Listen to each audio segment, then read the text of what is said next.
ರಾಜಕೀಯಕ್ಕೆ ಬಳಸಿಕೊಳ್ತಾ ಇದ್ದಾರೆ. ಇದು ದುರ್ದೈವದ ಸಂಗತಿ ಅಂತ ಸಿಎಂ ಸಿದ್ದರಾಮಯ್ಯ ಬೇಸರ ವ್ಯಕ್ತಪಡಿಸಿದ್ದಾರೆ. ವೈಯಕ್ತಿಕ ಕಾರಣಕ್ಕೆ ನೇಹಾ ಕೊಲೆ ಆಗಿದೆ. ನೇಹಾ ಕೊಲೆಯನ್ನ ತೀವ್ರವಾಗಿ ಖಂಡಿಸುತ್ತೇನೆ. ಆರೋಪಿಯನ್ನ ಬಂಧಿಸಿ ವಿಚಾರಣೆ ನಡೆಸ್ತಾ ಇದ್ದೀವಿ. ಬಿಜೆಪಿ ಈ ವಿಚಾರವನ್ನ ರಾಜಕೀಯಕ್ಕೆ ಬಳಸಿಕೊಳ್ತಾ ಇದೆ. ಬಿಜೆಪಿಯವರು ಪ್ರತಿಭಟನೆ ಮಾಡ್ತಾ ಇದ್ದಾರೆ, ಮಾಡ್ಲಿ. ಆದ್ರೆ ಎಲ್ಲರ ಅಧಿಕಾರ ಅವಧಿಯಲ್ಲೂ ಕೊಲೆಗಳಾಗಿವೆ. ಕಾನೂನು ಸುವ್ಯವಸ್ಥೆ ವಿಚಾರದಲ್ಲಿ ಗಂಭೀರವಾಗಿದ್ದೇವೆ ಅಂತ ಮೈಸೂರಲ್ಲಿ ಸಿಎಂ ಸಿದ್ದರಾಮಯ್ಯ ಹೇಳಿಕೆ ಕೊಟ್ಟಿದ್ದಾರೆ. ಅದೆಲ್ಲ ನಾನು ನೇಹಾ ಮರ್ಡರ್ ಅನ್ನ ತೀವ್ರವಾಗಿ ಖಂಡಿಸ್ತೀನಿ. ಮತ್ತೆ ಕೂಡಲೇ ಅವನು ಅರೆಸ್ಟ್ ಮಾಡಿದ್ದೀವಿ. ಯಾರು ಕೊಲೆ ಮಾಡಿದಂತ ವ್ಯಕ್ತಿನ ಕೂಡಲೇ ಅರೆಸ್ಟ್ ಮಾಡಿದ್ದೀವಿ.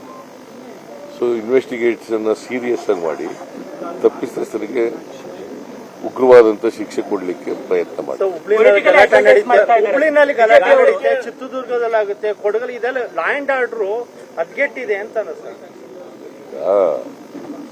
ಕೆಲವು ಎಲ್ಲಾ ಕಾಲದಲ್ಲೂ ಕೂಡ ಕೆಲವು ಮರ್ಡರ್ಗಳಾಗಿದ್ದಾವೆ, ಆಗಿಲ್ಲ ಅಂತ ಎಲ್ಲ